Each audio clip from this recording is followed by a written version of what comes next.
오늘 말씀은 우리에게 영광의 자유로 선택하라 이야기를 하고 있습니다. 죄에서 구원을 얻었습니다. 그러면 어떤 자가 되겠습니까? 네, 자유인이 되는 것이죠.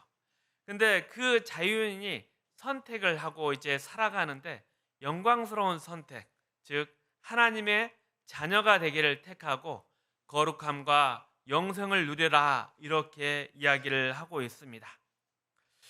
그리고 또 이러한 선택은 마지못해 고난을 당한다거나 아니면 닥쳐온 그 위협과 도전에 기꺼이 맞서라는 그런 정도가 아니라 더 적극적으로 선택해라.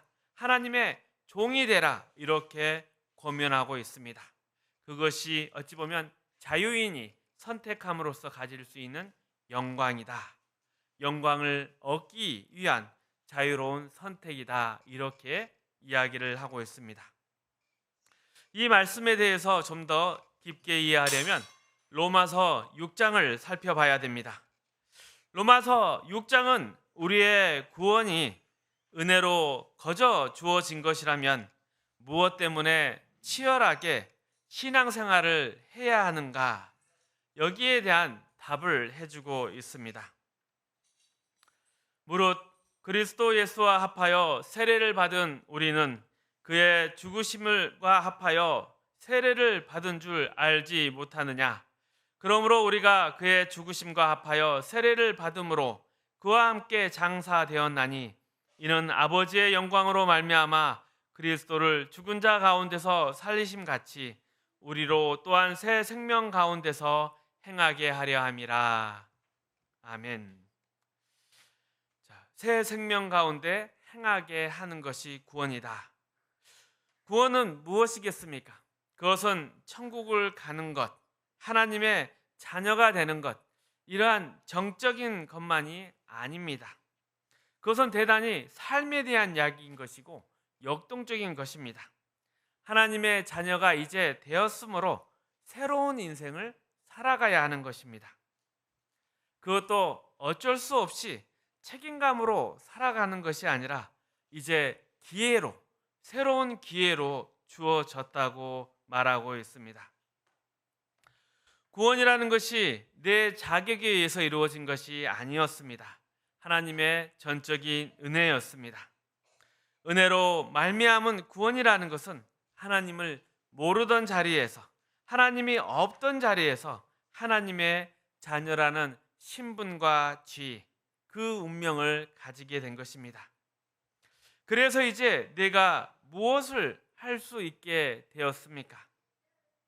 선택의 여지 없이 죄밖에 지울 수밖에 없었던 자리에서 벗어나 이제는 의와 진리, 선과 빛, 생명으로 살 수 있게 된 것입니다. 로마서 6장 15절에서 19절까지 말씀입니다. 우리 함께 읽어보겠습니다.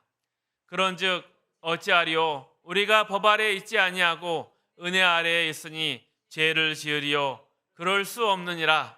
너희 자신을 종으로 내주며 누구에게 순종하든지 그 순종함을 받은 자의 종이 되는 줄을 너희가 알지 못하느냐? 혹은 죄의 종으로 사막에 이르고 혹은 순종의 종으로 의에 이르니라.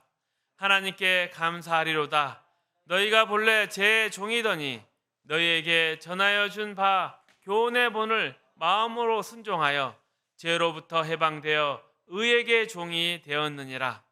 너희 육신이 연약함으로 내가 사람의 의대로 말하노니 전에는 너희가 지체를 부정과 불법에 내주어 불법에 이른 것 같이 이제는 너희 지체를 의에게 종으로 내주어 거룩함에 이르라. 아멘.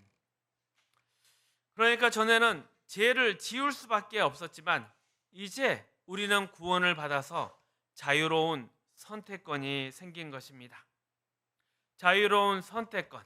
우리는 죄를 지울 수도 있고 의를 행할 수도 있고 거룩하게 살 수도 있습니다.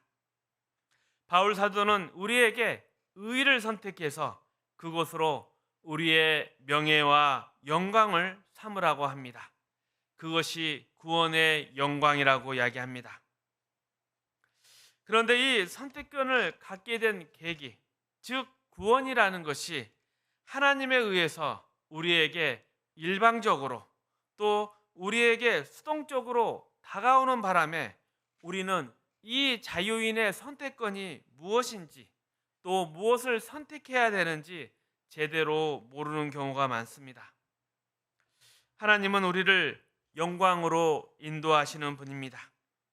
하나님이 우리를 완성하기 위해서 열심히 일하신다는 것은 우리가 늘 확인해야 하는 것이지만 우리에게서 진짜 만들어내고 싶은 것은 다름 아닌 우리의 자유로운 선택이라는 것입니다. 그 선택은 구원을 뭔가 만들어내는 조건이 아니라 이미 이루어진 우리가 받은 구원을 더 복되게 하는 것입니다. 구원을 풍성하게 하며 충만하게 하여 영광되게 만드는 것입니다. 우리 모두가 싫어하는 그 고난 속에서 구원을 풍성하게 또 충만하게 하라는 하나님의 요구를 받고 있는 것이죠. 이것은 우리에게 고통이나 괴로움이 아니라 우리가 이제 자유인으로서 가지는 기회라는 것을 꼭 기억하시기 바랍니다. 하버드 대학의 유명한 교수인 마이클 샌들은 그의 유명한 저서 정의란 무엇인가에서 이런 내용을 적고 있습니다. 인류가 어느 시대, 어느 사회나 정의를 추구하지만 정의가 실현된 적은 한 번도 없다.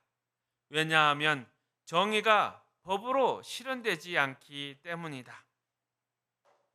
법이라는 것은 강제력입니다. 이 강제력은 사회의 최소한의 질서를 유지하기 위해 사용되는 것입니다.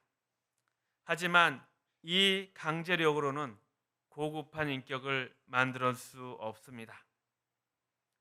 정의라는 이 가치는 고급한 것이어서 그것이 실현되려면 자발성이 필요합니다. 그래서 최소한의 정의라도 세우려면 도덕성이 있어야 되는 것입니다.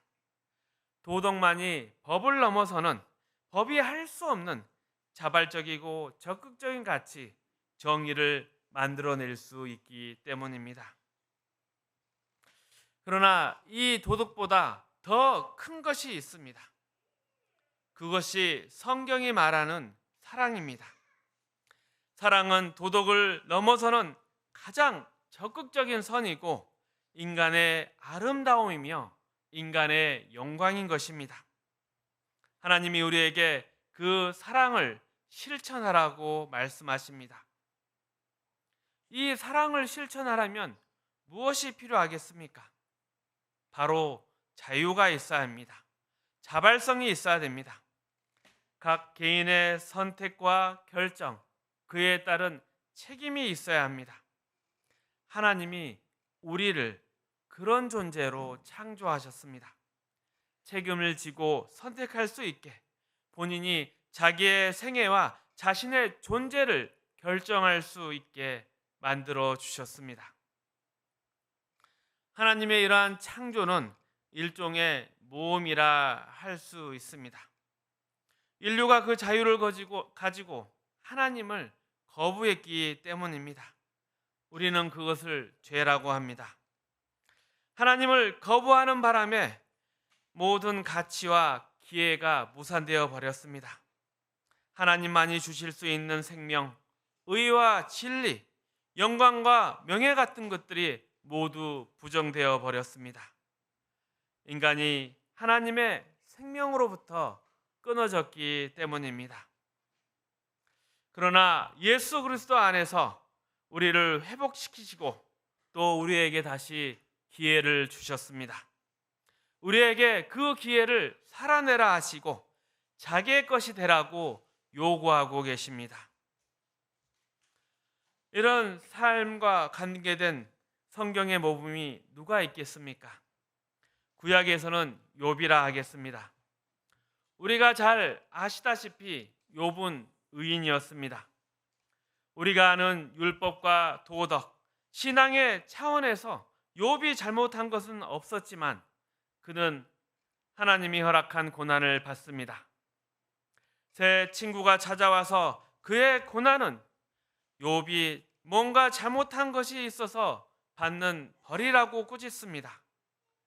욥은 참 말할 수 없는 처지에 빠지게 되었습니다. 나는 잘못하지 않았다. 내가 벌을 받는다는 것은 말이 되지 않는다. 그러자 친구들이 뭐라 합니까?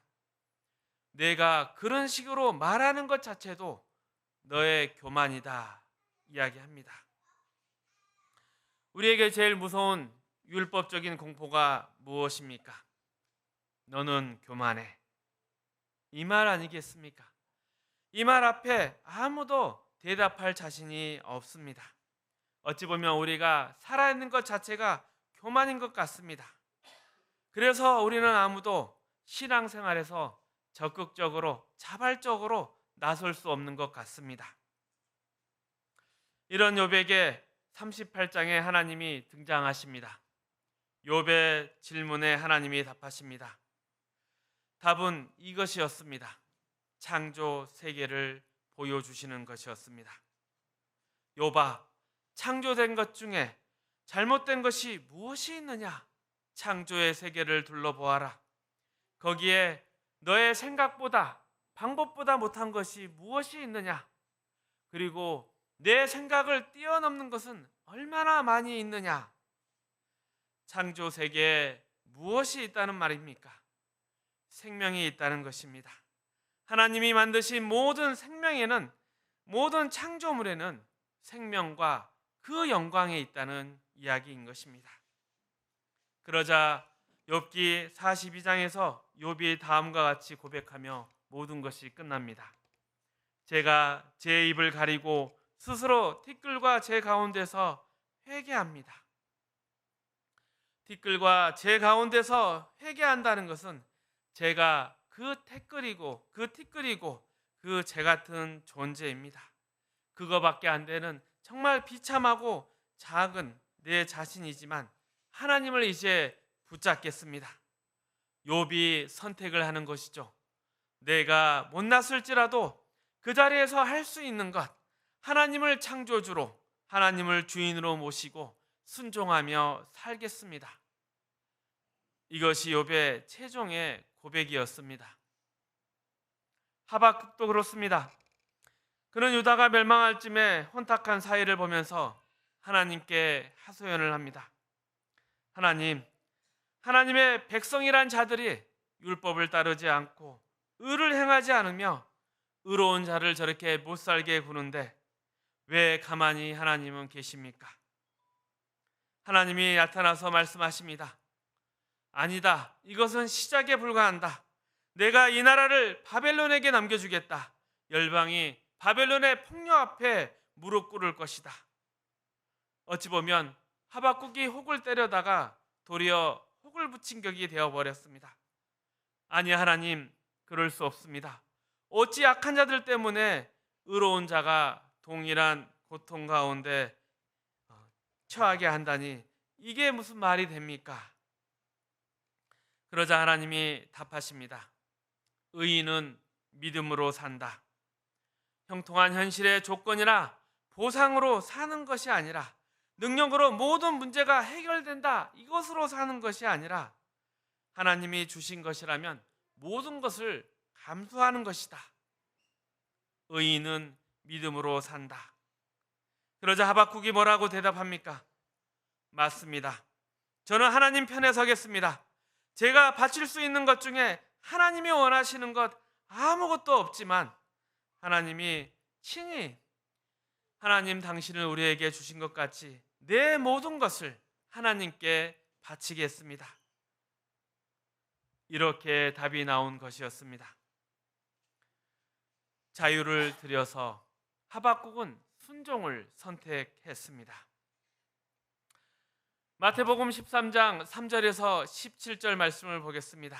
우리가 순종을 드렸을 때 하나님은 어떠한 영광을 우리에게 주실까? 함께 읽어보겠습니다. 예수께서 비유로 여러 가지를 그들에게 말씀하여 이르시되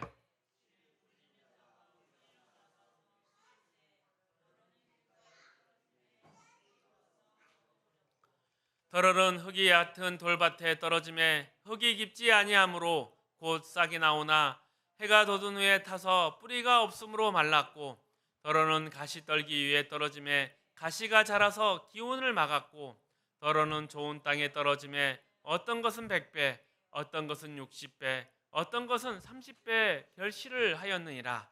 귀 있는 자는 들으라 하시니라. 그들에게 비유로 말씀하시나이까. 대답하여 이르시되 천국의 비밀을 아는 것이 너희에게는 허락되었으나 그들에게는 아니 되었나니 무릇 있는 자는 받아 넉넉하게 되되 없는 자는 그 있는 것도 빼앗기리라. 그러므로 내가 그들에게 비유로 말한 것은 그들이 보아도 보지 못하며 들어도 듣지 못하며 깨닫지 못함이니라. 이사야의 예언이 그들에게 이루어졌으니 일렀으되 너희가 듣기는 들어도 깨닫지 못할 것이요 보기는 보아도 알지 못하리라.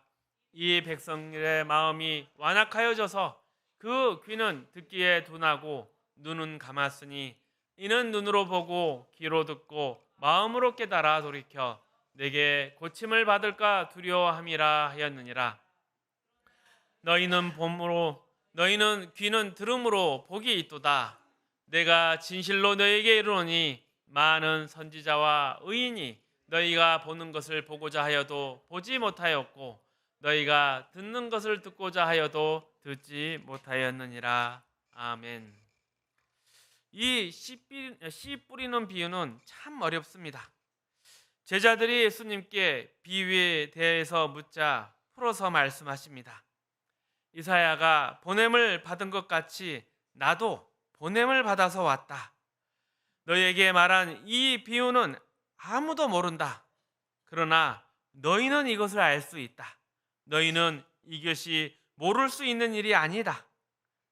이렇게 앞뒤가 맞지 않는 역설적인 말씀이 있을까요? 씨 뿌리는 비유의 내용이 그렇습니다. 밭에 씨가 뿌려집니다. 결실은 밭의 조건에 따라서 달랐습니다. 길가에 있는 것은 새가 먹어버렸고 돌밭에서는 뿌리를 내리지 못했고 가시떨기에 떨어진 씨는 기운이 막혀버렸고 옥토에 떨어진 것은 풍성한 열매를 맺었습니다. 예수님께서는 들어도 모르고 봐도 모르는 사람들을 위하여 오셨습니다. 뿌려도 소용없는 길가나 돌밭, 가시떨기에 씨가 뿌려진 것입니다. 그러나 예수님께서 오신 것은 사람들이 듣고 보고 깨닫는 문제보다 더 우선합니다. 구원은 그가 오심으로 이루어졌습니다. 무엇을 구원을 통해서 이루려 하십니까? 30배, 60배, 100배의 열매를 맺는 밭을 만들기 위해서 오셨습니다. 밭이 몇 배의 열매를 맺는지 이것이 핵심이 아닙니다. 예수님께서 열매를 맺는 밭을 만들고자 오신 것이 핵심입니다. 이전의 밭들의 상태는 어땠습니까? 길가나 돌밭, 가시떨기 밭은 열매를 맺지 못했습니다. 우리가 다 그런 과정을 겪었습니다. 하지만 결국 씨가 그 밭에 풍성히 열매를 맺게 할 것이라는 이야기입니다. 그리고 그 씨가 예수님을 통해서 이미 뿌려졌습니다. 씨가 열매를 맺지 못한다는 것은 구원을 받느냐 못 받느냐 이 문제가 아니라 구원을 받았기 때문에 구원 이후에 생기는 문제라는 것입니다. 여러분은 자신의 돌밭을 일궈야 합니다. 가시떨기를 뽑아내야 하고 노력해서 이 씨를 결실시켜야 합니다. 그러면 뭐가 되겠습니까? 밭에 씨가 뿌려져서 그 꽃이 피어남으로 꽃밭이라는 이름을 갖게 됩니다. 단순히 밭이 아니라 꽃밭이 되는 것입니다. 밭과 씨가 분리되지 않고 그 씨가 땅에서 꽃으로 피어남으로써 꽃밭이 되는 것이죠.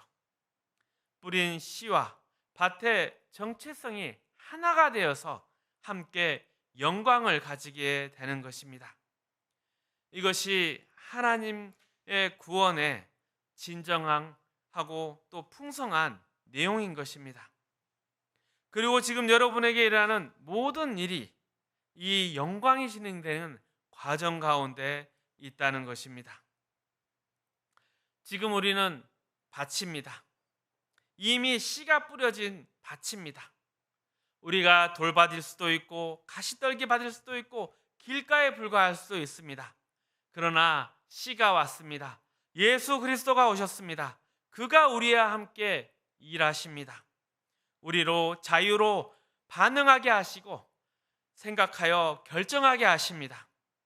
예수님과 함께 죽었다 다시 살아났기 때문에 우리 안에 성령님이 역사하시고 우리의 삶을 영광으로 인도하고 계십니다.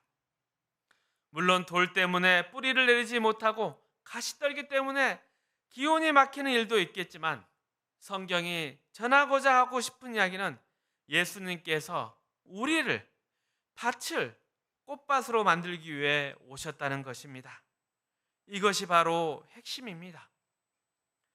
우리에게 일어나는 모든 일에 예수님이 찾아오심으로 우리라는 존재가 하나님이 기뻐하며 그 영광으로 아는 반응을 보이게 되었습니다. 씨가 꽃을 피우고 열매를 맺는 것으로 우리의 삶의 내용으로 채워질 것이고 그렇게 만들어 가실 것입니다. 이것은 마치 그릇에 담긴 것이 그 내용으로 불리는 것과 똑같습니다. 물이나 포도주가 담긴 잔을 내놓으면서 이것은 물입니다. 이것은 포도주입니다. 이렇게 말하는 것과 똑같은 것입니다. 이 그릇 안에 담은 내용과 그릇이 분리되지 않듯이 우리라는 존재는 우리 안에 담긴 내용으로서 우리 자체의 존재가 바뀐다는 것입니다. 예수가 우리 안에 있어서 우리의 존재와 성품과 인격이 바뀌게 되는 것입니다. 그것이 바로 구원입니다. 그리고 그것이 바로 구원이 우리에게 요구하는 책임인 것입니다. 이런 요구는 우리의 일상의 삶에서 반복적으로 하루도 빠짐없이 계속되어 이루어지고 있습니다. 비록 우리가 자주 실패하기 때문에 그것이 아무것도 아닌 줄 알고 있습니다. 하지만 그 실패가 일을 합니다. 예수님은 부활하셨음에도 손에 못자국이 있었고 옆구리에 찔린 창의 자국이 있었습니다. 그것은 결코 불명예도 아니었고 완벽하게 메꾸어야 되는 뭔가에 잘못된 것이 아니었습니다. 그것은 부활하신 예수님의 자랑이었습니다. 이처럼 우리의 생애에서 일어나는 어떤 일들, 그것이 비록 실패이고 못난 것이라 하더라도 그것이 결코 끝이 아닙니다. 그리고 우리는 아직 가야 할 길이 남아 있습니다. 어디까지 가야 하겠습니까? 하나님은 우리가 꽃밭이 될 때까지 결코 포기하지 않으실 것입니다. 우리는 지금 하나님이 어떤 일을 하고 계시는지 알아야 합니다. 이것을 모르면 우리는 밤낮 오늘은 잘했지만 어제는 잘못했다 이렇게 일희일비할 것입니다. 그래서 언제나 회개하고 닦아내고 지우는 일만 계속 반복할 것입니다. 하지만 우리는 그 모든 인생으로 만들어져 갑니다. 하나님이 우리에게 기회와 과정을 주셨습니다. 자유와 선택을 주셨습니다. 그 모든 것이 헛되지 아니하며 그 실패마저 내 인생에 손해가 되지 않는 하나님의 놀라운 그 손길을 기대하십시오. 그리고 이 자유를 즐기십시오. 그리고 자유로운 도전을 해보십시오. 하나님의 자녀의 인생에 그 앞길을 막을 수 있는 것은 아무것도 없습니다. 자신의 인생을 사시되 다른 사람과 비교할 것이 없습니다. 여러분 스스로가 아름다운 꽃밭을 만들어가며 아름다운 꽃길을 걸어가시기를 주님의 이름으로 축복합니다.